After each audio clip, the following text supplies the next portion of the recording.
So my problem with food started when I think I was about 8 or 9. So my dad came back from work one day. He had this big bag of bread with him, and it was so warm when he gave it to me. It was so warm as well. And actually, before he came back, I was already upset. Someone pissed me off. And it's always the case that time. It's always someone's fault. It was always something. And when he gave me the bread, he told me to keep it in the fridge. But because I was still little, he handed me about a dozen loaves of bread in a single plastic bag. So I had to literally hug the bread nylon.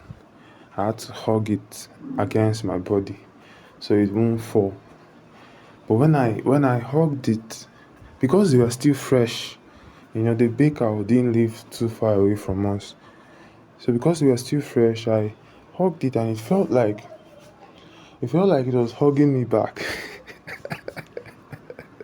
It feels like I'm justifying bad coping mechanisms, but this is actually true. It felt like it was hugging me back, like it was a hug that I could eat, and it was intriguing to me at the time because if you think about it, it's like you've paid for one thing and you've gotten something else you didn't expect.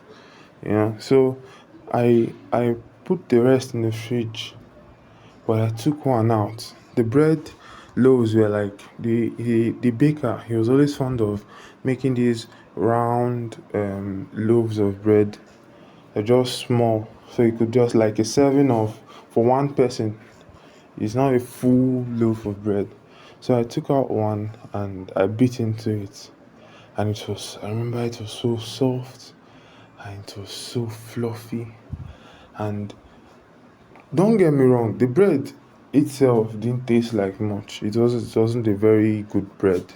But the fact that it was still fresh, and my eyes were still full of tears, and when I bit into it was more of a comfort. I felt more comforted by the bread. I wasn't even worried about the taste because there's nothing I could do about it. Even if the taste wasn't as good as it was supposed to be, you know, it was just there. It's the kind of bread you needed to add a lot of sugar to make it. You had to add a lot of sugar in your tea, or you had to eat something extra sweet to pair it. Otherwise, it's just like cardboard. But because it was warm and fresh, and because when I held it against my body, it felt like a hug. Naturally, I began to seek it, not bread, just to seek warm, warm textured food. Whenever I was upset, I could be mad at someone, I could be stressed out from school. I would come back and just look for food and feel that same hug that I got without asking for it. The hug that I didn't deserve, or at least I didn't think I deserved.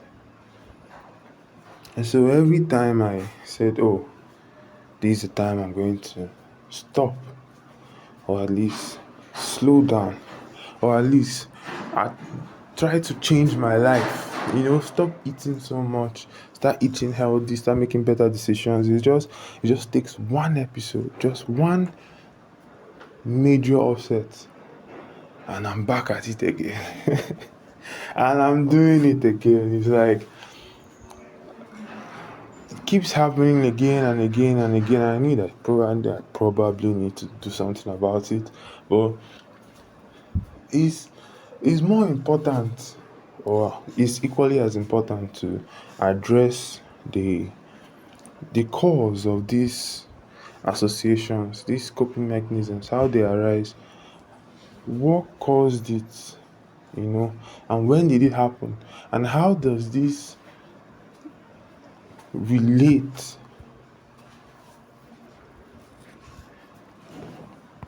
to what you're feeling right now. The first time I felt the warm hug, I was upset. And now, every time I'm upset, I'm looking for that warm hug. Sure, I can get it from a person, but a person can judge you. A person can not even be in the mood to help you out, to talk to you, to listen to you. But the food was the main thing for me. It didn't do anything, it's just there. You can cook it and eat. It doesn't judge you.